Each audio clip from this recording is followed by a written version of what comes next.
Bismillahirrahmanirrahim. Uhayyikum jami'an bitahiyyatil islami khalidah. Assalamualaikum warahmatullahi wabarakatuh. Alhamdulillah wa kafa wassalatu wassalamu alal mustafa wa ala alihi wa sahbihi ahlu sidqi wal wafab. Insan madani yang dirahmati Allah Subhanahu wa taala, puji syukur kehadirat Allah atas limpahan karunia-Nya. Di sore hari ini kita kembali bersua dalam kajian madani kita pada pekan kedua bulan berjalan dengan tema fikih. Kitab yang dikaji adalah kitab fikih sunnah. Semoga kita senantiasa berada dalam lindungan rahmat Allah Subhanahu wa taala. Salawat dan salam kehadiran junjungan kita Rasulullah Muhammad sallallahu alaihi wasallam. Semoga dengan salawat yang kita sampaikan, kita bisa mendapatkan syafaat beliau nantinya di hari kiamat. Insan madani yang dirahmati Allah Subhanahu wa taala, pada pertemuan kali ini kita masih dalam pembahasan tentang air, ya, yaitu pada bagian air dari sisa minum. Jadi kalau ada orang minum air, status air tersebut jika diminum oleh manusia ataupun oleh binatang, bagaimana status air tersebut.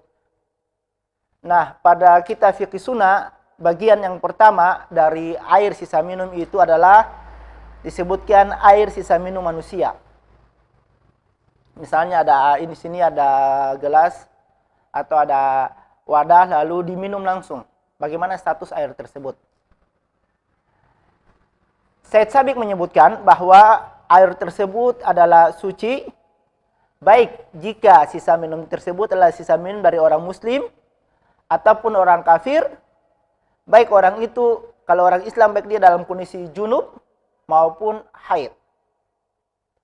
Lalu beliau mengutip firman Allah dalam Al-Quran di surah At-Taubah di ayat yang ke-28. Di mana Allah Subhanahu wa taala berfirman, "Innamal musyrikuna najasun." Sesungguhnya orang-orang musyrik itu adalah najis. Ya. Di ayat ini Allah menyebutkan orang musyrik itu adalah najis. Nah, najis di sini adalah najis secara ma'nawi, yaitu bahwa kepercayaan mereka min jihati i'tiqadihim al-batil, bahwa akidah mereka itu batil. Bukan bahwa diri mereka itu najis. Karena waqad kanu yukhalituna al-muslimin. Dalam masa kehidupan Rasulullah, kaum muslimin itu bercampur baur dengan orang-orang kafir, orang-orang musyrik. Ya. Di mana Rasulullah menerima utusan-utusan mereka, orang-orang kafir itu masuk masjid, dan ketika mereka masuk masjid, walam yu'mar bighasli syai'un mimma asabathu abdanuhum. Dan ketika mereka masuk masjid, ya, Rasulullah tidak pernah memerintahkan para sahabat untuk membersihkan, mencuci bagian-bagian masjid yang terkena anggota tubuh orang-orang kafir tersebut. Ya. Sehingga berdasarkan apa yang dilakukan oleh Rasulullah sallallahu alaihi wasallam, hal itu menunjukkan bahwa makna dari ayat di surah Taubah ayat yang ke-28, makna najis di sini bukan makna najis secara fisik bahwa tubuh mereka itu najis, tapi najis secara maknawi. Maka orang kafir pun tubuh mereka itu suci bukan najis, ya. Sehingga apabila ada air sisa minum mereka itu, status air tersebut sama dengan air sisa minum orang beriman, yaitu suci. Adapun dalil tentang kesucian sisa minum dari orang-orang yang junub ataupun haid adalah hadis riwayat Imam Muslim dari Aisyah radhiyallahu an, bahwasan Aisyah berkata, "Kuntu asyrabu wa ana haid." Saya pernah minum, dan ketika saya minum itu saya dalam kondisi haid. Lalu kemudian Nabi Muhammad minum juga dari tempat minumnya Aisyah radhiyallahu an dari gelas yang digunakan, dari cangkir yang digunakan oleh Aisyah radhiyallahu an, fayadau fa'u ala maudi fi. Yang dimana ketika Rasulullah minum dari gelas yang digunakan oleh Aisyah, Rasulullah meletakkan bibir beliau pada bekas di mana Aisyah meletakkan bibirnya. Ya. Jadi hal itu menunjukkan bahwa sisa minum orang beriman, sisa minum orang yang dalam kondisi haid ataupun junub adalah suci. Ya. Kalau dia statusnya najis, maka Rasulullah tidak mungkin meminum air yang sisa minumnya Aisyah, bahkan bukan saja meminum air sisanya, meletakkan bibir beliau pada tempat bekas di mana Aisyah meletakkan bibirnya ketika minum di wadah tersebut. Bagian kedua adalah suwaru ma yukalu lahmu. Sisa minum dari hewan yang halal dimakan dagingnya. Wa huwa tahirun. Bahwa dia adalah suci. Lianna lu'batu mutawallid min lahmi tahirin fa akhadha hukmuhu. Karena liur dari yang lahir hasil dari hewan yang halal dimakan dagingnya, hukumnya adalah hukum asal hewan tersebut. Bahwa ketika hewan tersebut halal dimakan, berarti hewan tersebut suci, sehingga sisa minum dari hewan tersebut juga itu suci. Dan di sini Syekh Sabiq mengutip perkataan Imam Ibnul Munzir bahwa para ulama bersepakat bahwa sisa minum hewan yang halal dimakan dagingnya adalah yajuzu syirbuhu wal wudu' bihi. Yajuzu syarbuhu wal wudu' bihi. Dibolehkan minum dari sisa hewan tersebut dan boleh juga berwudu darinya. Ya. Misalnya hewan yang halal dimakan dagingnya, contoh kambing. Ya.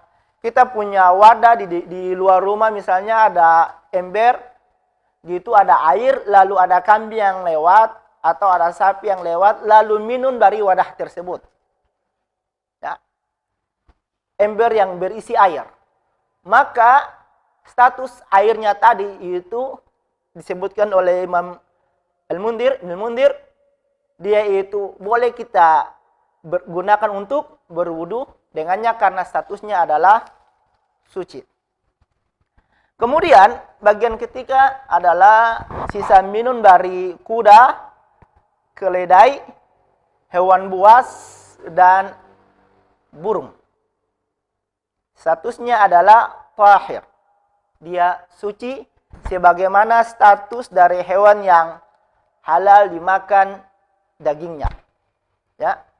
Berdasarkan hadis dari Jabir radhiyallahu an, bahwasannya Nabi Muhammad sallallahu alaihi wasallam ditanya tentang bolehkah dia berwudu, anna tawadda, bolehkah kami berwudu bima afdalatil hamar, dari sisa air yang diminum oleh keledai. Ya. Maka Rasulullah menjawab, "Na'am." Iya, boleh. Bahkan beliau melanjutkan wa bima afdalatis siba kulluha.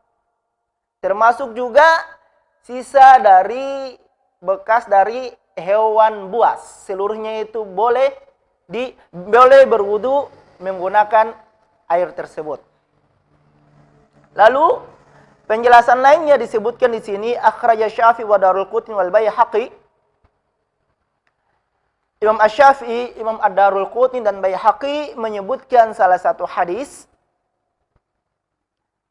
yang karena banyaknya periwayatannya hadis ini kemudian kuat. Yaitu Ibnu Umar berkata, Rasulullah Shallallahu alaihi wasallam pernah keluar pada suatu malam. Kharaja Rasulullah sallallahu alaihi wasallam fi ba'di asfarihi lailan. Kemudian mereka dalam perjalanannya itu bertemu dengan seorang laki-laki yang sedang duduk, yang laki-laki itu di depannya, laki-laki itu punya telaga. Lalu Umar berkata kepada laki-laki tersebut, bertanya, apakah air telaga kamu ini pernah as-siba minum darinya? Walagatis siba, hewan buas pernah minum darinya? Yang dimana pertanyaan Umar ini dalam pandangan Umar, kalau hewan buas seperti singa, harimau, pernah minum darinya, dalam pandangan Umar berarti airnya ini tidak bisa lagi digunakan untuk berwudu dalam pandangannya Umar. Sehingga dia perlu bertanya. Dia bertanya. Ketika Umar bertanya kepada pemilik telaga ini, maka Rasulullah lantas menanggapi, ya sahibul maqarrah.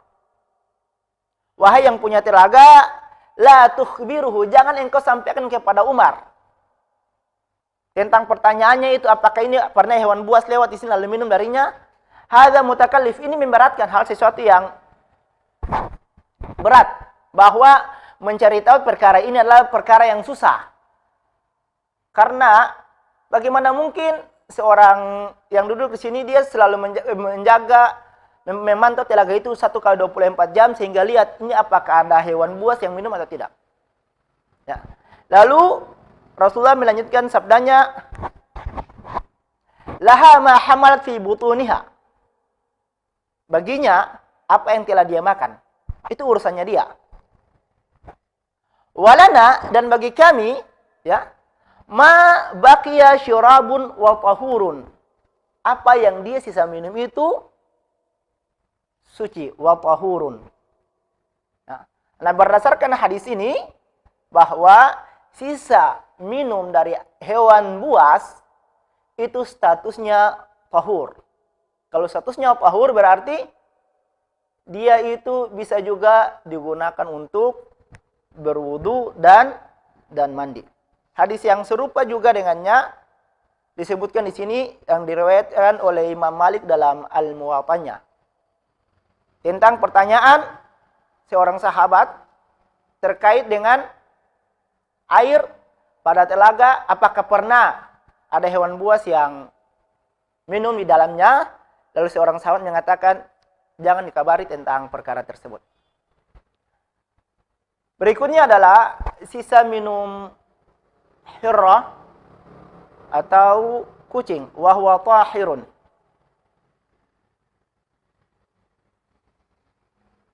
Berdasarkan hadis dari Qatadah bahwa dakhala alaihi fasakabat lahu fajat hirratun tashar minhu fa asgha lahal ina hatta syaribat minhu. Jadi hadis yang cukup panjang tentang Qatadah bahwa ada kucing yang datang lalu minum.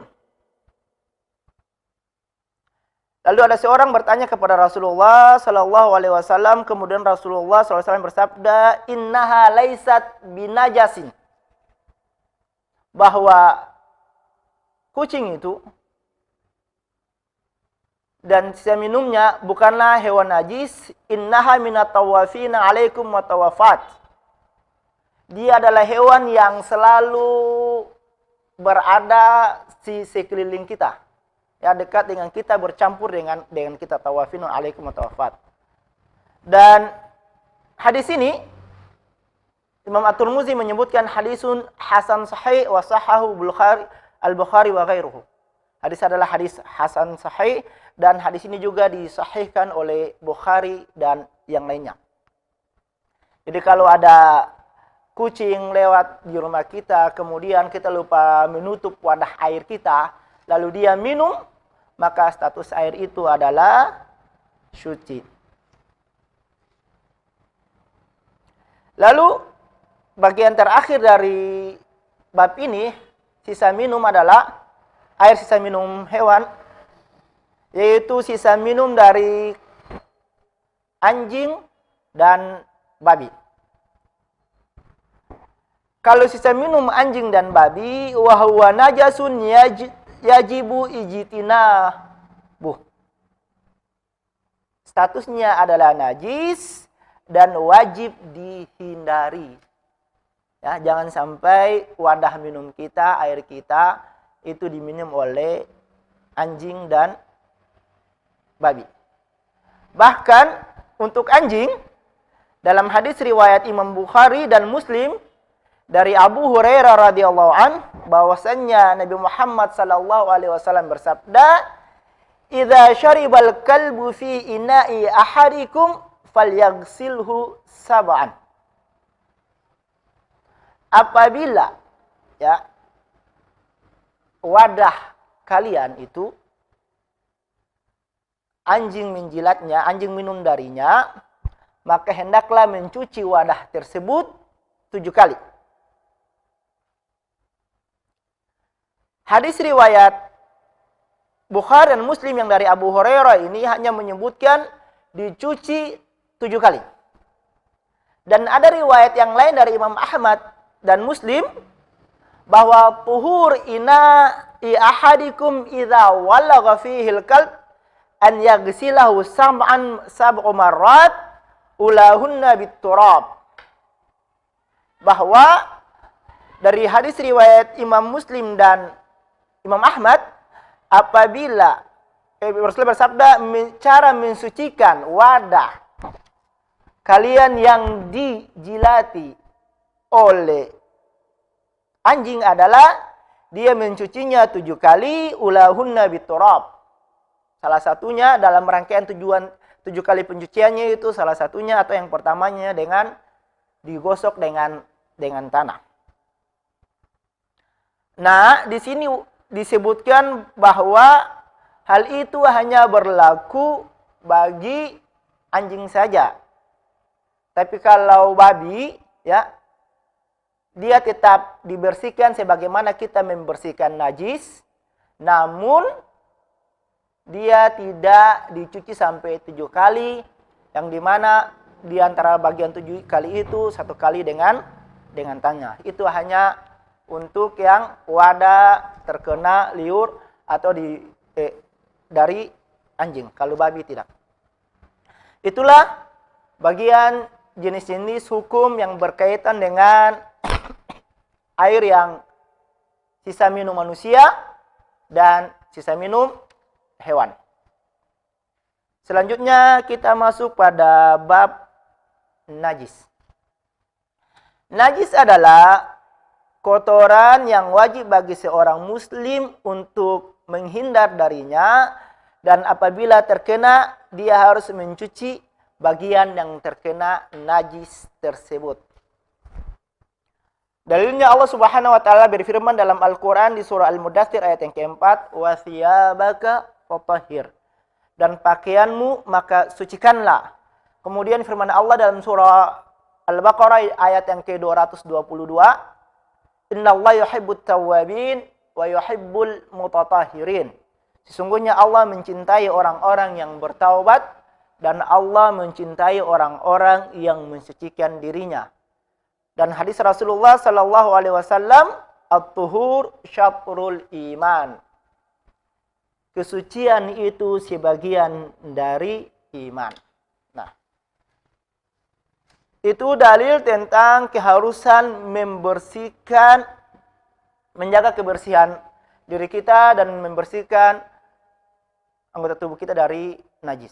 Adapun bentuk-bentuk najis, jenis-jenis najis, yang pertama adalah al-maitatu, bangkai. Bangkai itu apa? Bangkai adalah hewan yang mati tanpa proses penyembelihan. Itu bangkai. Ataupun hewan yang mati lewat proses penyembelihan, tapi yang menyembelihnya itu bukan orang Islam ataupun ahli kitab. Ia juga terhitung bangkai. Dan juga yang masuk dalam kategori bangkai adalah bagian dari hewan yang masih hidup yang dipotong. Maka bagian yang terpotong itu statusnya bangkai. Berdasarkan hadis Rasulullah sallallahu alaihi wasallam dari Waqid al-Layth, bahwasan Rasulullah SAW bersabda, "Ma qata minal bahimati wa hiya hayyatun fa huwa maitatun. Bagian yang dipotong dari hewan yang dalam kondisi hidup, maka status bagian tersebut adalah bangkai. Contohnya adalah misalnya ada sapi atau kambing, lalu orang itu dia hanya mau makan daging, mau ambil bagian pahanya saja. Kambingnya masih hidup, ya, masih hidup. Lalu dia potong kaki kirinya saja. Nah, status kaki kiri yang terpotong dari hewan kambing atau sapi yang masih hidup itu statusnya adalah bangkai. Nah, kalau bangkai dia najis. Najis, haram dikonsumsi. Ya, jadi jangan sampai pikir, saya mau makan kambing tapi ada kambing ini masih hidup, cuman saya kalau potong 1 ekor, kebanyakan saya mau ambil kakinya saja, kan kalau dipotong kakinya kambing tersebut ya belum mati lah. Kita tinggal obati bekas lukanya, itu tidak boleh, hukumnya haram. Lalu bagian dari bangkai yang tidak terhitung najis adalah, jadi tidak semua bangkai itu najis. Ada beberapa hal yang berkaitan dengan bangkai ini yang dia tidak termasuk najis. Yang pertama adalah bangkai ikan dan belalang. Dia suci, bukan najis. Berdasarkan hadis dari Ibnu Umar radhiyallahu anhuma berkata bahwa Rasulullah sallallahu alaihi wasallam bersabda, "Uhilla lana maitatan wa daman." Dihalalkan bagi kami 2 jenis bangkai dan 2 jenis darah. Ya. Jadi nanti pada pembahasan tentang najis nanti juga yang termasuk najis adalah darah. Tapi ada darah yang halal, ada juga 2 bangkai yang halal. Ammal maitatan, adapun 2 bangkai yang halal adalah al-hut wal jarad. Ikan dan belalang. Ingat ya, ikan yang kita beli di pasar, ya, itu kan kita kebanyakan dalam kondisi sudah mati. Ketika dia sudah mati tidak dalam kondisi disembelih, itu artinya bangkai. Jadi itu bagian dari keluasan Islam, kemudahan syariat Islam. Coba kita bayangkan jika seandainya bangkai ikan itu haram, betapa ribetnya kita itu untuk mau makan ikan. Karena harus diambil dalam kondisi hidup dan disembelih. Kalau ikan dalam ukuran besar mungkin tidak terlalu masalah. Ya, ikan tuna, ikan cakalang. Coba kalau ikan teri, ikan puri kalau dalam bahasa ya, orang Maluku, orang Ambon. Bagaimana caranya kira-kira kita menyembelih ikan teri itu? Yang ukurannya tidak sampai 5 cm. Ya. Itu bagian luasnya rahmat Allah Subhanahu wa taala. Allah lewat syariatnya itu menjadikan ikan itu bangkainya halal kita konsumsi. Karena kalau dalam kondisi itu, karena adapun darah yang halal adalah wa ammad diman, darah, daman, ada al-kabdu, hati, wattihal, limpa. Hati itu seluruhnya darah. Ya. Dan dia itu statusnya halal dimakan. Hadis ini rawahu Ahmad wa Syafi'i wa Ibnu Majah wal Baihaqi wa Darulqutni wal hadits dhaif. Wal hadits dhaif. Hadis ini diriwayatkan oleh Imam Ahmad, Asy-Syafi'i, Ibnu Majah, Baihaqi dan Darulqutni. Imam Darulqutni, dan hadisnya dhaif. Akan tetapi walakin al-Imam Ahmad sahaha wa kafahu. Imam Ahmad mensahihkan hadis tersebut. Ya. Lalu kemudian ada hadis juga yang lain yang sudah kita bahas pada pembagian air di pekan sebelumnya, di mana status tentang air laut. Ketika para sahabat naik kapal, lalu mereka bertanya kepada Rasulullah, kami punya air, tapi sedikit. Kalau kita gunakan untuk wudhu, kita akan kehausan. Boleh nggak kita berwudhu dengan air laut? Maka Rasulullah bersabda, air laut itu dia suci dia bisa digunakan untuk berwudu. Dan al-hillu maitat, bangkai hewan laut itu halal. Jadi ini diperkuat oleh hadis yang tadi, status kehalalan dari ikan. Kemudian bangkai yang tidak termasuk najis adalah maitatu ma la damun lahu sa'il, kan namal wan nahl wa nahwuha, fa innahu tahiratun idza waqa'at fi syai'i wa matat fihi fala tunajjisuhu. Bangkai hewan yang tidak ada aliran darahnya, seperti di sini kasih contoh semut dan lebah, maka status bangkai tersebut adalah suci.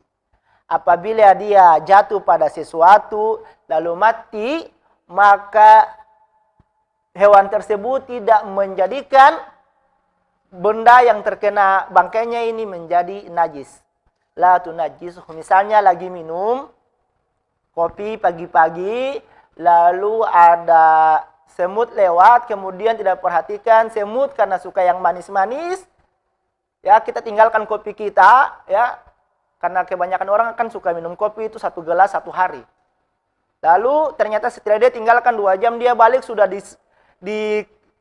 dikerumuti oleh semut, dan sudah sekian banyak ekor semut yang mati di segelas kopinya itu, maka status kopinya itu adalah suci, tinggal dibuang semutnya dan diminum lagi kopinya. Dan Imam Ibnul Mundhir menyebutkan la alamu khilafan fi taharati ma dzakar. Dia tidak mendapati perbedaan para ulama tentang status kesucian dari bangkai hewan yang tidak terdapat aliran darahnya ini, yaitu seperti semut, lebah, dan hewan-hewan yang sejenis dengannya, laron. Gitu.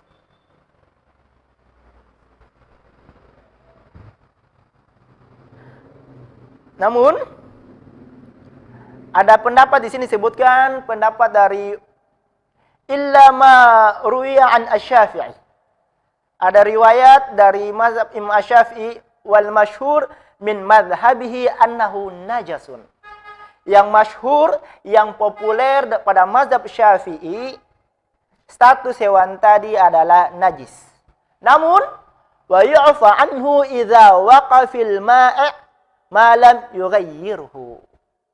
Dimaafkan, dibolehkan apabila hewan tersebut jatuh pada benda yang berair dan tidak merubah status airnya tersebut. Maka la ba'sa bih, tidak mengapa. Kemudian ya, yang termasuk juga pengecualian dari bangkai yang dimana dia tidak termasuk najis adalah azmul maitah. Tulangnya, dagingnya, kukunya, rambutnya, bulunya, dan dagingnya. Bukan daging, dan kulitnya, wajilduh. Maka tulang, tanduk, kuku, bulu, rambut, kulit dari bangkai itu dia bukan najis. Dia tahirun, suci. Lianna al-aslu fi hadhihi kulluha taharah. Karena hukum asal atas semua tadi itu tulang, daging, tulang, kuku, tanduk dan sebagainya tadi itu adalah hukum asalnya adalah suci, wala dalilun ala najasah. Dan tidak ditemukan dalil yang menyebutkan bagian-bagian tadi itu adalah suci. Adalah najis. Tulang, ya, tanduk adalah yang tidak ada dalil yang menemukan bahwa dia najis. Karena tidak ada dalil yang menyebutkan bahwa dia najis, maka hukumnya dia kembali ke hukum asalnya adalah suci. Karena Imam Az-Zuhri menyebutkan adraktu nasan minas salafil ulama dia mendapati para ulama salaf itu mereka menggunakan tulang dari al-fil, fil gajah, tulang gajah. Para ulama, dia dapati para ulama itu menggunakan tulang gajah untuk olah menjadi sisir. Yang dimana dari tulang gajah itu diolah menjadi sisir. Ketika dia sudah menjadi sisir, mereka menggunakannya untuk menyisir rambut mereka, jenggot mereka, dan berhias dengannya. Jika tulang bangkai itu najis, maka para ulama tidak akan menjadikan dia sebagai alat, tidak akan diolah untuk menjadi sisir lalu digunakan untuk bersisir dengannya. Kemudian ada hadis lain juga yang menyebutkan bahwa Rasulullah pernah berjalan lalu mendapati bangkai kambing. Kambing yang sudah mati menjadi bangkai. Lalu Rasulullah bertanya, kenapa kalian tidak menggunakan, mengambil kulit dari bangkai kambing ini, kalian samak, lalu kalian bisa gunakan dia untuk yang lainnya. Bisa dijual, bisa jadi pakaian, ya. Maka mereka para sahabat kemudian bertanya, innaha maitah, bahwa ini bangkai, ya. Rasulullah kemudian menjawab, innama hurima akluha. Sesungguhnya yang haram dari bangkai ini adalah dimakan. Berarti yang dimakan itu apa? Daging. Berarti yang najis hanyalah dagingnya. Kita boleh memanfaatkan yang bukan daging. Ya. Kulit, tulang, kuku, bulu, tanduk, dan lain sebagainya. Nah, itu hadis dari Rasulullah SAW untuk memanfaatkan bangkai, bagian dari bangkai yang bukan daging. Yang hal itu menunjukkan bahwa kehalalan, kesucian dari bangkai, bagian dari bangkai yang berupa tulang dan sejenisnya. Mungkin ini yang bisa kita bahas bersama pada pertemuan kali ini terkait hadis tentang sisa air, sisa minum, dan satu bagian dari najis. Masih ada juga bagian-bagian lain dari jenis-jenis yang lain dari najis yang insya Allah akan kita bahas pada pertemuan selanjutnya. Jika ada hal-hal yang ingin ditanyakan dari insan madani sekalian, bisa ajukan pertanyaan pada kolom komentar yang insya Allah akan kita bahas nanti dari pertanyaan-pertanyaan tersebut di pertemuan kita berikutnya. Kita tutup pertemuan kita kali ini dengan membaca doa kafaratul majlis. Subhanakallahumma bihamdik asyhadu an la ilaha illa anta astaghfiruka wa atubu ilaik. Wassalamualaikum warahmatullahi wabarakatuh.